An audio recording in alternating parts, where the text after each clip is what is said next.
Imagine you are sitting absolutely still on a bench. Now observe your body minutely. What do you feel?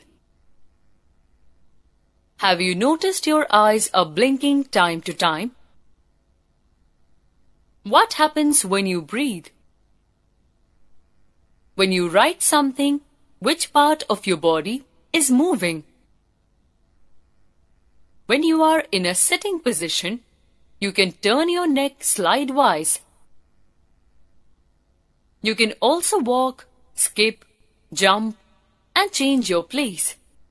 These all happen due to the movements that happen in our body. In this chapter, we will read all such types of movements and how these movements take place.